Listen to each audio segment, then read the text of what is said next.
축복합니다. 오늘 본문을 통해서 이와 같은 제목으로 은혜 말씀을 나누기 원하는데요. 제목은 성공자 히스기야라는 제목으로 잠시 은혜 말씀을 나누기를 원합니다. 우리는 한 주간을 시작하면서 분명히 이 한 주간 내가 이러이러한 계획들을 가지고 성취하겠다, 성공하겠다라고 하는 생각을 가지고 분명히 살았을 것입니다. 그래서 한 주간 열심히 살아 성공한 사람도 있지만 때로는 실패로 마음에 좀 시리에 빠진 사람도 분명히 있을 것입니다.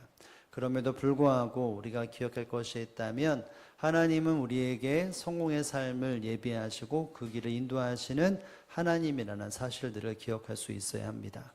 주님은 우리가 신앙인으로 살아갈 때에 세상에서의 바라는 성공자를 뛰어넘어 하나님 안에서의 진정한 성공자로 살아가도록 하나님은 모든 것에 완벽하게 우리와 함께 하시는 하나님이라는 것을 알아야 합니다. 오늘 본문에도 보면 이와 같은 삶을 살았던 하나님의 은혜에 사로잡혔던 왕이 있습니다. 이 사람의 왕의 이름이 뭘까요? 히스기야입니다.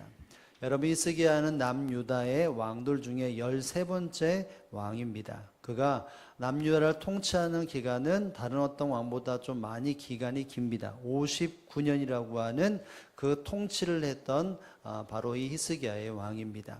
이 오늘의 본문은 히스기야가 왕으로 등극하면서 그의 삶이 어땠는지, 그 중심, 가장 기본과 바탕이 되는 것이 무엇인지를 우리에게 말해주고 있다고 볼 수 있는데요. 여러분, 오늘 본문의 17절의 말씀에 보면 바로 그 모습 속의 핵심적인 내용이 바로 이것이라고 말할 수 있을 겁니다. 한번 7절의 말씀을 다 함께 한번 읽어봅니다. 여호와께서 그와 함께 하심에 그가 어디로 가든지 형통하였더라. 저가 아수르 왕을 배반하고 섬기지 아니하였고. 아멘. 여러분, 앞부분에 보면 이렇게 말하죠. 그가 어디로 가든지 뭐였더라? 형통하였다. 여러분 이런 삶을 살기를 원하십니까? 어디로 가든지 어떤 일을 만나든지 무슨 일을 하든지 형통했으면 좋겠다. 여러분, 아마도 우리의 소원이 바로 이와 같은 기도의 제목일 것이고 바라는 소망일 것입니다. 여러분, 이 형통이라고 하는 단어는 잘 된다 이런 의미보다 지혜롭다, 총명하다는 뜻이 있습니다. 이 땅의 모든 현상들 속에서 무엇이 무엇이거나 분별할 수 있고 지혜를 가지고 어떤 길을 선택할 수 있는 이것이 바로 형통이라고 하는 단어입니다. 이것을 현대인의 성경으로 번역하면 이렇게 말할 수 있죠. 형통하다라고 하는, 형통했다라고 했다는 말을 다른 말로 말한다면 성공한 삶을 살았다. 이것이 현대인의 번역의 성경이더라고요. 그래서 제가 오늘 본문의 제목을 개역개정의 본문이 아니라 그래서 현대인의 성경의 본문을 가지고 성공한 바로 히스기야라고 하는 제목을 걸어봤습니다. 여러분, 이 히스기야라고 하는 사람은 이 땅에 어떤 일을 하든지 이 59년이라고 하는 그 수많은 세월 속에서 그래도 하나님이 예비하신 형통한 삶, 성공의 삶을 살았던 인물이라고 이 본문은 우리에게 분명히 말해주고 있습니다. 여러분, 여기에 이 히스기야가 형통한 삶, 성공하는 삶을 살았던 가장 주요했던 것은 바로 맨 앞에 있는 부분의 성경 구절이라고 말할 수 있습니다. 여기 보면 여호와께서 그와 함께 계시며 라고 말을 합니다. 이 땅에 이 히스기야가 성공하는 삶을 살아갈 수 있었던 것은 누가 함께 해주셨기 때문에? 하나님이, 여호와 하나님이 함께 해주셨기 때문에, 하나님이 함께 해주시는 은혜가 그에게 임하였기 때문에 그가 하는 모든 일에 성공을 거두고 지혜로운 처사로서 열매를 거두는 삶을 살았다라고 말할 수 있는 것입니다. 여러분, 여기에 여호와께서 그와 함께 해주셨다라고 하는 이 말은 이 사무엘 상하 그리고 열왕기 상하 속에서 가장 근간이 되라고 말할 수 있는 성경 구절인데 바로 다윗이 여호와 하나님과 함께 하셨다라고 하는 표현이 바로 등장을 하고 수많은 왕들 가운데 그래도 하나님의 은혜를 누렸던 사람들의 그 모습 속에서는 하나님이 그와 함께 해주셨다는 표현이 나옵니다. 여러분, 결국 다윗이 살았던 그 삶 속에 하나님이 함께 해주셨던 것처럼 히스기야에게도 하나님이 함께 해주시는 은혜를 허락하셨다는 것을 알아야 합니다. 결국은 이 히스기야는 다윗과 함께 했던 그 하나님이 함께 해주시는 그 역사 속에서 하나님의 사람들을 사용하시고 이르려고 모든 것에 열매 맺게 하셨다 하나님이 동일하게 히스기야에게도 역사하셔서 그가 성공하는 삶을 살아갔다 이렇게 말할 수 있는 것이죠.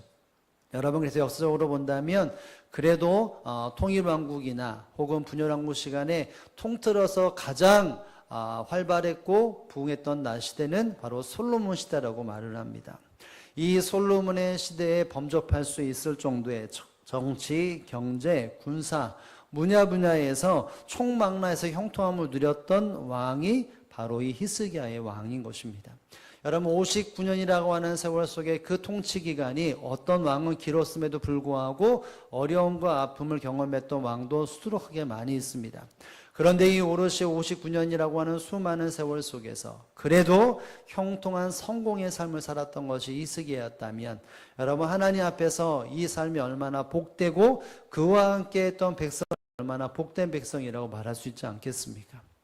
이와 같이 히스기야가 행하였던 그 왕의 시대에 하나님이 예비하시는 성공의 삶을 살아갈 수 있었던 그 삶의 모습에서 오늘 본문에서 말씀하고 있는 그 진리, 어떠한 요소들이 있었기 때문에 그가 어디로 가든지 주 안에서 형통하고 성통한 삶을, 성공한 삶을 살았는지를 우리가 좀 마음속에 새기기를 원하는데, 여러분, 첫 번째로 오늘 이 본문 속에서 성공한 히스기야의 삶의 모습 속에 우리에게 교훈해 주고 있는 내용은 바로 이것입니다. 함께 한번 읽어봅니다. 여호와의 보시기에 정직히 행함. 우리 한번 3절의 말씀을 다 함께 한번 읽어봅니다. 3절입니다. 시작. 히스기야가 그의 조상 다윗의 모든 행위와 같이 여호와께서 보시기에 정직히 행하여. 아멘. 여기 말씀에 보면 정직하게 행하였다라고 말을 합니다. 히스기야는 이 땅의 삶을 살아갈 때에 정직함을 가지고 삶을 살았는데, 이 정직이라고 하는 것에 대한 수식어가 바로 이것이죠. 여호와의 보시기에 정직히 행했다라고 말을 합니다. 세상에 살아가는 그 왕의 시대 속에서 분명히 대신들도 있었을 것이고, 그 앞섰던 왕이 행했던 그 일들 속에서 보좌했던 사람도 있을 것이고, 그것에 불만을 품었던 사람들이 이렇게 통치해야 합니다라고 하는 눈치를 볼 수밖에 없는 수많은 사람들이 있었을 것입니다. 주변 나라도 마찬가지였겠죠. 그럼에도 불구하고 히스기야는 하나님 보시기에 정직한 삶을 살았습니다. 그 사람들이 말하는 내 자신이 아니라 하나님이 보시기에, 하나님이 바라시는 그 정직한 시간들과 삶을 매일매일 맺은 것이 바로 이 히스기야의 삶이었던 것입니다. 여러분, 우리는 이 역대의 말씀을 살펴보며 왕들에 대해서 설명을 할 때에 이러저러한 표현을 하는데, 여호와의 보시기에 정직하지 않았다, 여호와의 보시기에 정직했다, 이와 같은 정직, 하나님 보시기에 정직이라고 하는 것이 기준이 되어져서 선한 왕이다, 악한 왕이다, 이런 기준을 잡는 것을 우리는 쉽게 발견할 수 있게 됩니다. 여러분, 남유다의 왕이 20명인데 이 20명 중에 대략 몇 명 정도가 하나님 보시기에 정직행하였다 라고 평함을 받았겠습니까? 여러분, 북이스라엘은 한 명도 없습니다.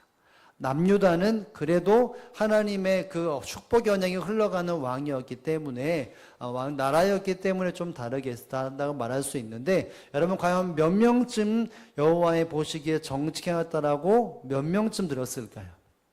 몇 명쯤 들었을까요? 예, 제 손을 보면 압니다. 3명입니다. 2명이나 3명입니다. 아사라고 하는 왕, 남유다의 10대라고 하는 아사 왕, 그리고 히스기야의 조금 다음 세대인 16대선의 요시야는 하나님 앞에 이와 같은 3명은 히스기야를 통해서, 히스기야까지 포함한 이 3명은 여호와의 보시기에 정직행하였다, 이런 평가를 내리고 있습니다. 여러분, 수많은 왕들 중에서 이와 같은 삶을 살지 못한 사람들이 수두룩했다는 것이죠. 약 40여 명이 넘는 수많은 왕들 중에 단 3명만 여호와 앞에 보시기에 정직행하였다라고 말합니다. 여러분, 하나님의 보시기에 정직행하였다, 이 말은 무엇이냐면 옳았다는 것이죠. 하나님 보시기에 옳고 그름에 대한 분별력을 가지고 하나님이 보시기에 기뻐하시고 옳다라고 여기시는 일들에 대하여서 철저히 준행했다는 것입니다. 사람들이 야 이거 옳은 거야, 이것이 아니라 하나님 보시기에 옳다라고 여기는 것에 대해서는 좌로 우로 흔들리지 않고 직진으로 하나님의 뜻을 이루었던 것이 바로 히스기야의 삶이었다는 것을 우리는 알 수 있어야 합니다. 여러분, 여호와 앞에 보시기에 정직 행하였다. 사람들 앞이 아니라 하나님 앞이었기 때문에 이 삶을 살아낼 수 있는데, 그가 여호와 앞에 보시기에 정직한 삶이 어떤 삶이었을까요? 여러분, 4절은 분명히 우리에게 실제적인 예를 이렇게 설명을 합니다. 함께 한번 4절의 말씀 읽어봅니다. 시작. 그가 여러 산당을 제거하며 주상을 깨뜨려 아세라 목상을 찍으며 모세가 만들었던 놋뱀을 이스라엘 자손의 이때까지 향하여 분향함으로 그것을 부수고 느후스단이라 일컫더라. 아멘. 여기 말씀에 보면 여기 여러 산당들을 제거했다라고 말합니다. 이 히스기야가 이때 당시에 편매됐던 산당, 여러분 산당이라고 하는 것은 당시 여호와의 신앙을 반하는 우상 숭배를 하는 상징적인 대표적인 장소가 바로 산당이라고 하는 곳이었습니다. 하나님을 섬기는 것 같으면서도 우상을 섬겼던, 하나님 앞에서 반신앙을 주도하고 이끌었던 장소가 바로 이 산당인데, 이 여러 산당을 제거했다라고 말을 합니다. 여러분, 원래 이 산당이라고 하는 것은 통일 왕국 시대, 즉 다윗이나 사울이나 이때 당시의 산당은 하나님을 섬기는 장소였습니다. 예루살렘이나 어떤 곳에도 있었지만 수많은 사람들이 하나님 앞에 나아갈 수 있도록 이 산당이라는 것을 지어서 하나님을 예배하고 섬기고 하나님을 가까이 하는 장소로 사용되어졌는데, 분열 왕국 시대가 접어들고 좀 흐르면서 그곳에서 혼합주의가 생기고 하나님과 함께 우상을 섬기는 일들이 그 안에 일어났던 것이죠. 이 13대가 흐르는 시간 속에서 그 누구도 이 산당을 제거하지 못했습니다. 그런데 이 히스기야는 그 모든 산당을 다 제거했다라고 말을 합니다. 그리고 무엇보다도 주상이라고 하는 것은 돌로 만든 우상인데 그것도 다 깨부시고, 우리가 눈에 들어오는 분명 것을 본다면 모세의 무엇도 제거했습니까? 놋뱀, 모세의 놋뱀도 부수었다라고 말을 합니다. 여러분, 놋뱀, 모세가 만든 놋뱀이 무엇이었습니까? 불뱀이 이스라엘 진영에만 사람들을 물어서 죽게 되어지는데, 하나님이 모세에게 너는 놋뱀을 만들어 이렇게 들면 그것을 보는 자는 살겠다라고 할 때 수많은 사람들이 그 놋뱀을 봄으로 죽음에서 벗어나고 구원을 받았습니다. 그런데 그때 만들었던 놋뱀을 이스라엘 자손이 이때까지 분향했다라고 말한다면, 여러분 이것은 좋은 것입니까? 잘못된 겁니까? 잘못된 것이죠. 제가 주석을 보니까 모세가 만들어 놓은 놋뱀이 아니다 이렇게 말하더라고요. 이것은 뱀을 숭배하는 사람들이 그렇게 이름을 붙였던 것뿐이지 뱀을 숭배하는 사상들이 그 안에 담겨 있었다는 것입니다. 여러분, 모세의 놋뱀이라고 말한다면 그 역사 속에 꾸준하게 이스라엘 백성들의 삶 속에 스며들었던 바로 우상 숭배가 바로 이 모세의 놋뱀이었던 것입니다. 수많은 시간 속에서 그 누구도 제거하지 못했던, 하나님을 섬기는 것 같으나 결국은 뱀을 숭배하고 있었던 이스라엘 백성들의 잔존하고 있는 영적인 이와 같은 흐트름을 바로 잡았던 것이 바로 히스기야였던 것입니다. 여러분, 이 모든 것을 본다면 이 히스기야는 여호와께서 보고 계신다, 그리고 하나님이 기뻐하시고 옳은 일이 무엇인가, 그것에 대한 바른 시각이 있었기 때문에 우리는 오직 여호와 하나님만을 섬기고 하나님이 기뻐하시고 하나님이 옳다고 여기시는 일을 해야 한다라고 하는 그 중심이 있었기에 모든 우상들을 제거하고 그 땅 가운데 하나님만을 바라보고 예배하는 제단이 회복되었다는 것을 볼 수 있어야 합니다. 결국 히스기야는 하나님 앞에서의 옳음을 그것을 포기하지 않고 붙잡았기 때문에 결국 성동한 삶, 성공하는 삶을 살았던 인물이었다는 것을 우리는 알아야 합니다. 사랑하는 성도 여러분, 성공의 삶은 사람들 안에서, 사람들 관계에서 살아가는 모습 속에서 거둬지는 것인데, 그 거둘 수 있는 것은 사람들 안에 역사하시는 하나님이 나를 보고 계신다, 이 시각이 있어야만이 성공하는 삶을 살아갈 수 있다는 것을 알아야 합니다. 하나님을 바라보지 못하게 하고 하나님을 기쁘시게 하지 못하고 세상이 말하는 옳다라는 것에 대하여 견눈질하지 않냐고 오직 하나님께서 옳다게 여기시는 것, 하나님의 기쁨이 되는 것, 하나님 앞에서의 중심을 흐트러뜨리지 않는 자가 결국 성공하는 삶을 살아갈 수 있는 것입니다. 왜냐하면 인생의 성공은 하나님께 달려있기 때문인 것이죠. 사람의 주권과 생각과 판단과 경험으로 되는 것이 아니라 인생의 성공은 하나님께서 사람들에게 주시는 그 주권자가 바로 하나님이기 때문에 성도들은 어떤 환경에서도 하나님이 보고 계신다, 하나님 앞이라고 하는 생각들을 가지고 있어야 하나님 예비하신 그 성공의 길, 형통의 길을 걸어갈 수 있다는 것을 여러분 꼭 기억할 수 있기를 주님의 이름으로 축복합니다. 형통한 삶, 성공한 삶, 그러면 바로 떠오르는 사람이 바로 요셉이라고 말할 수 있죠. 여러분, 요셉은 수많은 유혹 속에서도 그 유혹을 뿌리치고 하나님 앞에서의 악을 저지를 수 없다, 이 중심으로 삶을 살았습니다. 여러분, 창세기 39장 9절에 보면 우리가 잘 아는 것처럼 보디발 장군의 아내가 어떻게 하면 이 요셉과 동침할까 그렇게 눈에 혈안을 켜서 이러저러 눈치를 보고 딱 기회가 되었을 때 그를 붙잡아다가 나라 동침하자, 여기 지금 아무도 없다, 이렇게 유혹을 했죠. 여러분, 그때 요셉이 뭐라고 합니까? 이렇게 말하죠. 창세기 39장 9절에 보면 이렇게 말합니다. 그런즉 내가 어찌 이 큰 악을 행하여 하나님께 죄를 짓겠나이까. 내가 눈 딱 감고 이 한순간을 내가 살짝 지나면 그 안에서 이 보디발 아내를 통해서 누릴 수 있는 것도 있지만 그것이 하나님 보시기에 합당하지 않기 때문에 하나님이 나와 함께 하시고 나의 모든 인생의 발걸음이 하나님 앞에 있기 때문에 이것은 하나님 보시기에 악이다, 나는 악을 행할 수 없다 라고 하면서 그것을 뿌리치고 나오게 되지 않습니까?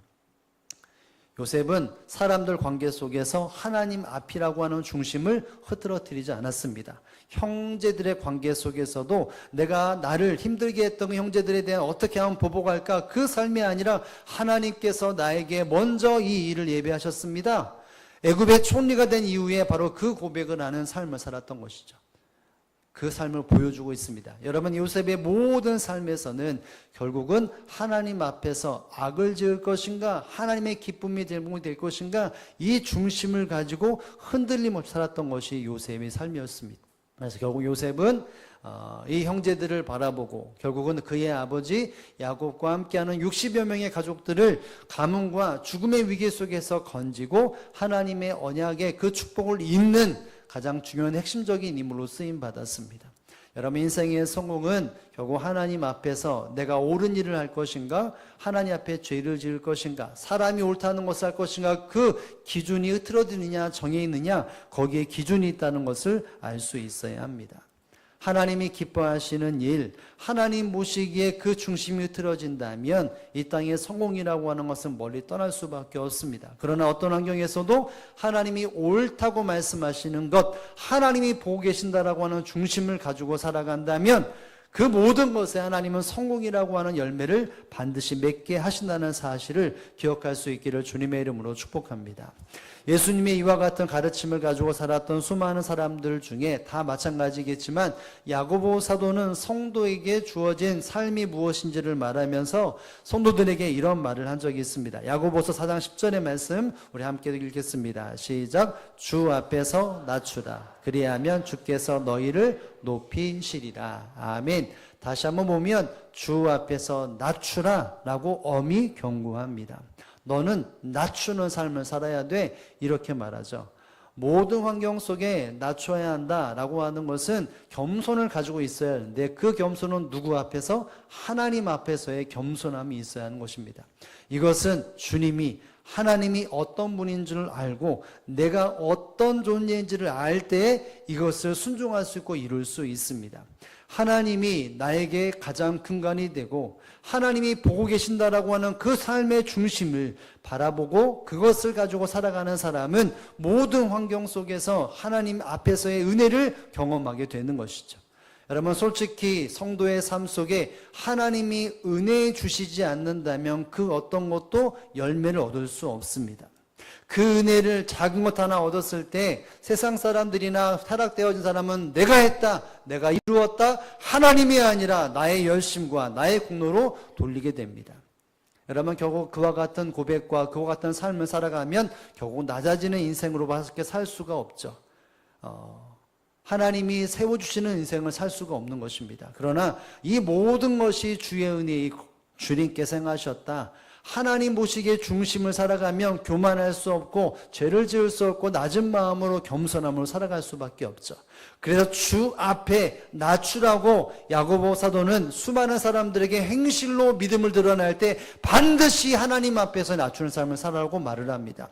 그와 같은 삶을 살아 순종하면 어떤 일이 벌어집니까? 뒷부분에 보면 그리하면 주께서 너희를 높이시리라. 여러분, 주께서 너희를 높이신다는 것은 작정하시고 계획하신 섭리대로 그것을 이끌어가게 하심으로 결국은 형통한 삶을 살게 되고 형통한 삶을 살게 되는 것이죠. 내가 내 삶에 형통을 주는 것이 아니라 하나님께서 그와 같은 삶으로 이끌어 가신다는 것입니다. 어떻게요? 주께서 이끌어 가시는 것입니다. 여러분, 하나님의 사람들은 세상 앞에 살아가고 사람 앞에 살아가지만 그곳 가운데 내가 하나님 앞에 살아간다는 그 존재를 인식하고 하나님이 기뻐하시는 일, 하나님이 영광 받으시는 일, 하나님이 정말 나에게 원하시는 일이 무엇인지를 분별하면서 살아갈 때에 그 인생의 속에서 어둠이 떠나고 높아지는 인생, 성공하는 인생을 살아간다는 사실을 여러분 기억할 수 있기를 주님의 이름으로 축복합니다. 세상 사람이나 내 자신은 절대로 나를 형통한 삶으로 만들지 못합니다. 성공하는 삶으로 살아갈 수가 없습니다. 오직 성공이라고 하는 단어는 주께서 허락하시고 주께서 이끌어 가실 때 얻어지는 하나님이 주시는 열매이며 은혜라는 사실들을 기억할 수 있어야 합니다. 그러면 어디 가든지 어떤 생각이 있어야 하냐면 주 앞이라고 하는 사실을 가져야 합니다. 그리고 하나님이 기뻐하시는 것이 무엇이냐? 주님께 영광이 되는 것이 무엇이냐? 내가 하나님 앞에 악을 지을 것인가? 하나님을 기쁘게 할 것인가? 이 고민 앞에 바로 서는 존재가 될 수 있어야 합니다. 환경을 의식하는 것보다, 사람을 의식하는 것보다 하나님을 먼저 인식하며 그것이 제 우선순위가 되어질 때에, 그리고 그것에 순종해 살아갈 때 결국은 하나님이 예비하시는 성공과 평안의 걸음을 걸어갈 수 있다는 사실을 여러분 믿으실 수 있기를 주님의 이름으로 축복합니다. 제가 이 설교를 준비하면서 최용덕이라고 하는 분의 자작곡을 한번 보게 됩니다. 여러분, 최용덕이라고 하는 분이 가저제자 삼으라, 나의 힘이 되신 여호와여, 낮의 내처럼 밤의 달처럼, 수많은 여러분이 예전에 들었던 찬양들을 많이 지었던 분인데 그분이 이런 찬양도 지었더라고요. 주님은 다 알고 계시네. 뭐라고요? 주님은 다 알고 계시네. 좀 의미시장한 내용인데 이 가사의 후렴 부분에 보면 이런 말이 있더라고요. 주님은 그 모습 보이지 않아도 나의 모든 것을 다 보고 계셔. 나의 모든 행실과 나의 모든 생각을 지금도 보고 계시네. 이렇게 후렴구의 찬양을 들었더라고요. 주님은 그 모습을 보이지 않아도 나의 모든 것을 다 보고 계신다. 나의 행실과 나의 모든 생각과 마음도 보고 계신다. 이 찬양으로 사람들에게 신금을 울리고 하나님 앞에서의 선한 성도들의 위로와 격려를 주었던 찬양입니다. 여러분, 우리가 이 땅의 삶을 살아갈 때 하나님은 우리와 함께 하시고 우리를 보고 계신다는 사실들을 기억할 수 있어야 합니다. 여러분, 수많은 곳에 CCTV가 있습니다. 여러분이 여기 골목을 쭉 오더라도 CCTV라는 것이 있어 사람들이 몸을 조아리거나 좀 이렇게 추스리거나 바르게 하려고 하는 모습들이 있습니다.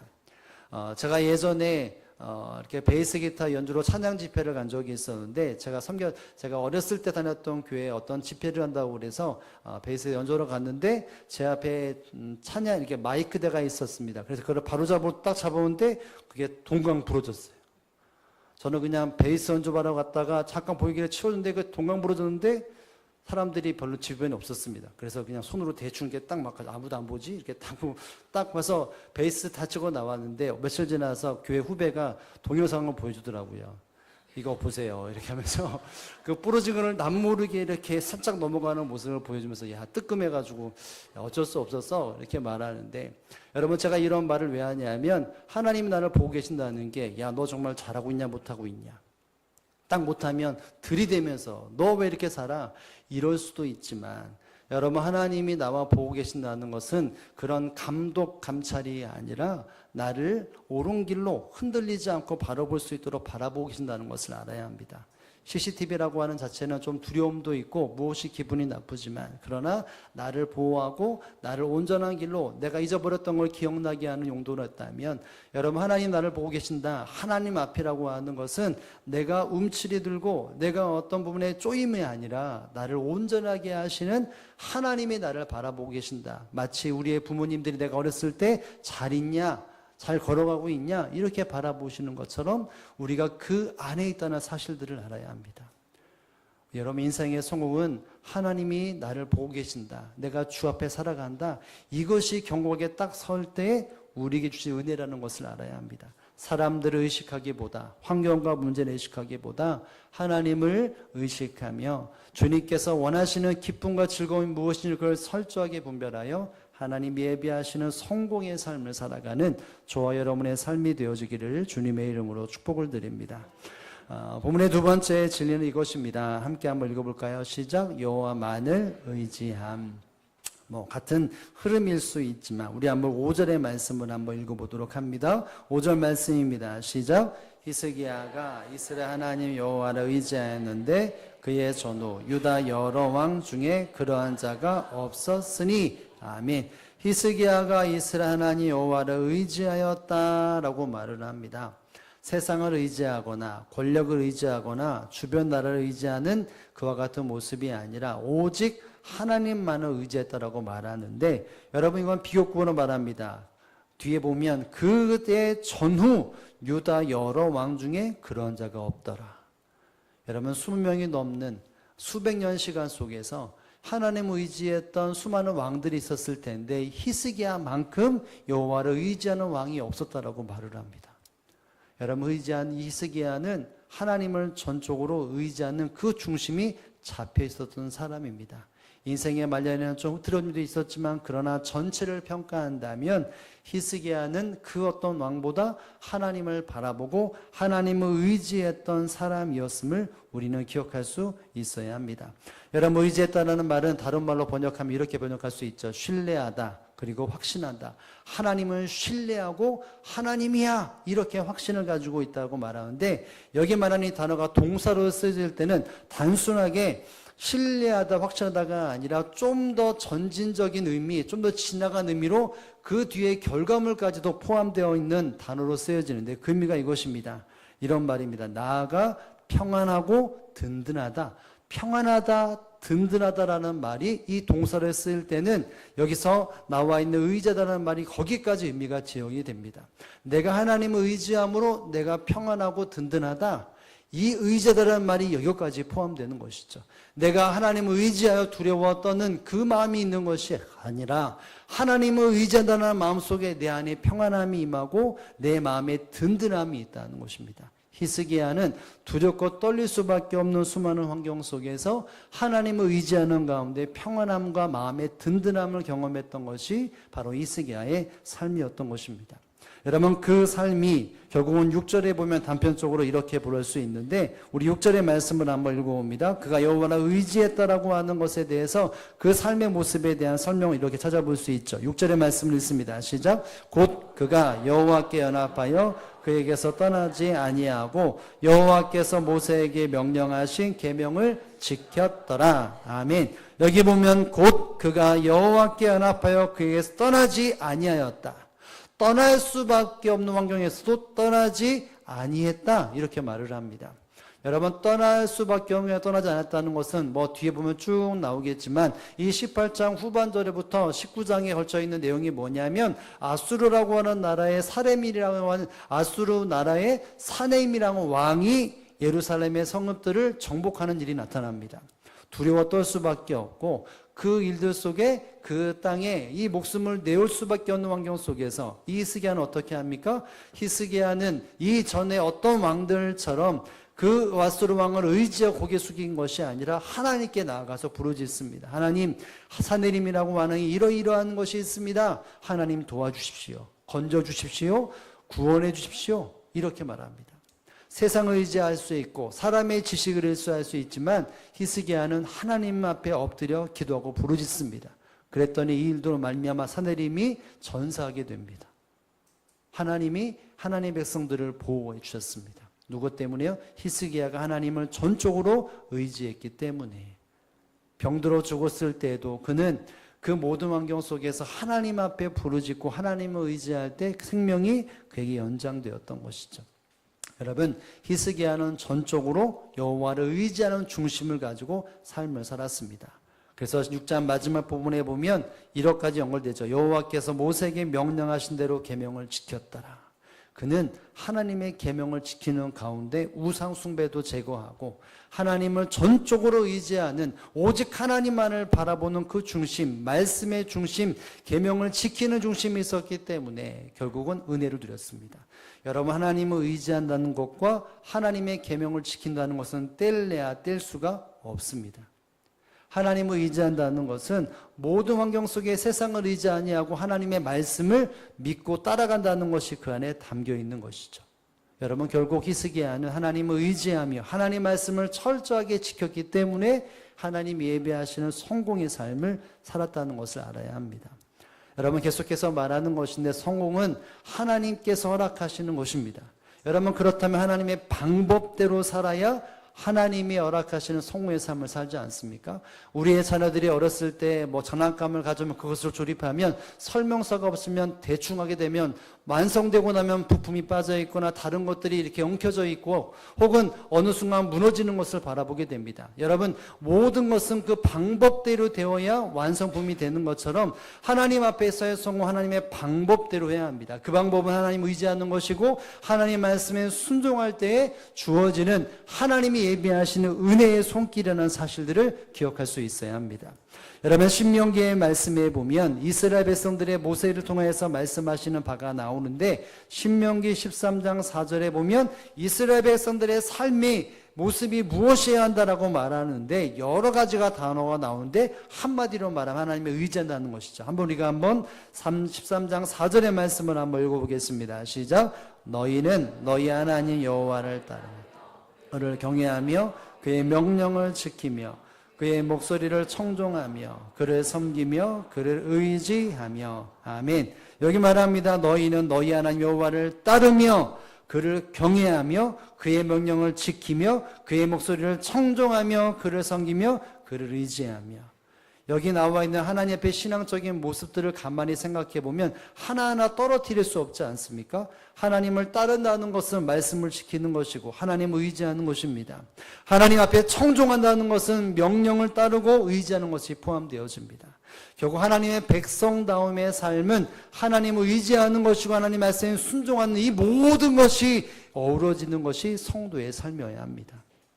여러분, 이 땅의 성도의 삶의 능력은 무엇입니까? 하나님을 의지할 때 능력을 얻게 됩니다. 하나님 말씀의 순종도 하나님을 의지하지 못하면 순종할 수 없습니다. 여러분이 하나님 말씀에 순종하지 않는다면 여러분은 하나님을 의지하지 않는 것이죠. 이 말씀이 나를 살리는 말씀이라면 세상을 의지하면 순종할 수 없습니다. 그러나 하나님을 의지하면 순종할 수 있죠. 하나님을 의지한다면 그 말씀에 살아내어질 수 있는 능력을 가지고 순종의 삶을 살아갈 수가 있는 것입니다. 결국 하나님의 방법대로 살아가야만이 이 땅에 성공의 삶을 누릴 수 있다는 사실들을 기억할 수 있어야 합니다. 세상은 수많은 열매를 맺기 위해 이와 같은 삶을 살아야 한다, 이와 같은 방법대로 이와 같은 습관대로 삶을 살아야 한다라고 수많은 책들이 저술되어 있습니다. 그 책 중에 하나가 바로 스티븐 코비의 성공하는 사람의 7가지 습관이라고 하는 책일 것입니다. 좀 두꺼운 책인데 많은 사람들이 이 책을 읽습니다. 여러분, 그 책에 보면 7가지의 사람의 습관이 되어 있어야 한다고 말하고 그 7가지의 습관을 2가지의 카테고리로 나눠줍니다. 첫 번째는 개인의 승리, 개인의 삶 속에서 무엇인가를 이루어야 이런 습관들이 이루어져야 승리할 수 있다. 그리고 두 번째는 대인관계, 사람의 관계 속에서 나 혼자만 성공이 아니라 상호적인 성공을 비롯한 이와 같은 대인의 관계 속에서 습관을 만들어야 성공해야 한다고 말합니다. 여러분, 결국 내 자신을 어떻게 갖고 가느냐, 그리고 사람과의 관계 어떻게 하느냐, 이것이 습관이 잘 되면 성공한다는 것이죠. 여러분, 근데 이 책에 맨 앞과 마지막에 강조되는 것이 있는데 그것이 뭔지 아십니까? 나중에 책 보셔야 알겠지만 처음에는 내적인 내면을 정리해야 한다 라고 먼저 이것을 첫문을 엽니다. 내면을 내가 잘 정리하고 다스려야 한다. 그리고 난 위에 7가지의 습성을 말합니다. 그리고 맨 마지막에 뭐라고 이 말을 합니다. 내면을 다시 점검해야 한다. 여러분, 이 말이 무엇일까요? 여러분, 성공하는 습관이 정말 다 중요하고 따라야 하지만 내면이 정리되고 내면이 점검해야 합니다. 여러분, 신앙적으로 본다면 어떤 걸까요? 하나님을 의지하고 하나님의 방법대로 나의 모든 틀이 갖춰져 있느냐, 이것을 가지고 나의 삶의 습관과 패턴들을 만들어질 때에 성공할 수가 있는 것입니다. 여러분, 결국 성공은 하나님을 의지하고 하나님의 말씀의 기준이 잘 잡혀질 때 얻어지는 것이죠. 여러분, 그렇기 때문에 오늘 이 본문을 통해서 우리에게 주어진 시간, 하나님이 예배하시는 성공을 얻기 위해서는 하나님의 방법대로 해야 합니다. 나에게 성공이라고 하면서 걷게 하시는 하나님만을 의지하고 하나님 말씀에 순종하여 하나님 예배하시는 성공을 거두고 무엇보다 위한 주간 오직 여호와 보시기에 하나님의 기쁨이 무엇인지를 분별하며 성공을 얻는 저와 여러분의 삶이 되어지기를 주님의 이름으로 축복을 드립니다.